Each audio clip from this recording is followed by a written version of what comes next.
আসসালামু আলাইকুম বন্ধুরা, আশা করি আপনারা সবাই ভালো আছেন এবং সুস্থ আছেন। মাইলেজ কত পাই আমি জিপিএক্স ডেমন বাইকটির মধ্যে? এটা হচ্ছে ডা কোর্সার 2 আর ব্ল্যাক কালার। আপনারা যারা রেগুলার ভিডিও দেখেন আপনারা সবাই কম বেশি জানেন আমি ডা কোর্সার 2 জিপিএক্স ডেমন বাইকটি ক্রয় করেছি, আর এটা হচ্ছে ডেল চ্যালেঞ্জ এভিএস।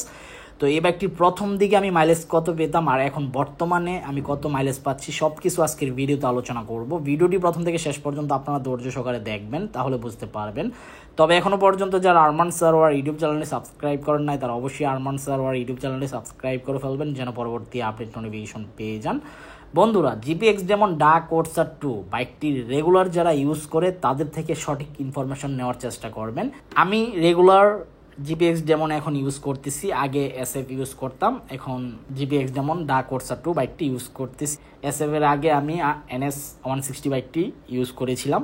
তো যাই হোক, জিপিএক্স ডেমন বাইকটি যখন আমি প্রথম ক্রয় করি 2-3 মাস আগে, তখন আমি সর্বপ্রথম মাইলেজ পাই 29 থেকে 30। অনেস্টলি আমি 29 থেকে 30 মাইলেজ পাই। যখন আমি 700 থেকে 800 বা 1000 কিলোমিটার রাইড করে ফেলেছি তখন আমি মাইলেজ পাচ্ছিলাম এভারেজে 32 প্লাস।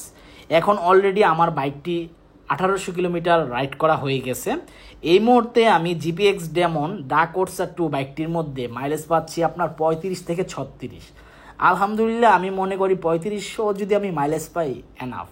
বাট যারা টেকনিশিয়ান তারা বলে যখন 3000-4000 কিলোমিটার চালানো হবে এই বাইকটির মাইলেজ নাকি 38 থেকে 40 পাওয়া যাবে। যদি 38 থেকে 40 পাওয়া যায় তাহলে তো আলহামদুলিল্লাহ ভালো। একটা বাজেট ফ্রেন্ডলি স্পোর্টস বাইকের মধ্যে যদি আমি 38-40 মাইলেজ পাই তাহলে আলহামদুলিল্লাহ স্যাটিসফাই। বাট বর্তমানে আমি 1700 থেকে 1800 কিলোমিটার রাইড করে ফেলেছি, তো অলরেডি 35 থেকে 36 মাইলেজ পাচ্ছি। তো আশা করি ভবিষ্যতে আরও ভালো মাইলেজ পাবো। এবং বাইকটির ব্রেকিং পারফরমেন্স কিন্তু খুবই ভালো, একদম ব্রেক ধরলে খুবই ভালোভাবে জমে এবং সাউন্ড কোয়ালিটি খুবই ভালো। আর স্পোর্টস বাইক তো একটু হাতে ব্যথা করবে, বাট যারা একটু ওয়েট কম, চিকনা আছেন বা স্বাস্থ্য মোটামুটি তাদের জন্য জিপিএক্স ডেমন বাইকটি পারফেক্ট। বাট যাদের ওভার ওয়েট তাদের জন্য জিপিএক্স ডেমন আসলে একটু টাফ হয়ে যাবে, ব্যথা করবে, কারণ হাতের ওজন বলতেও তো একটা বিষয় আছে।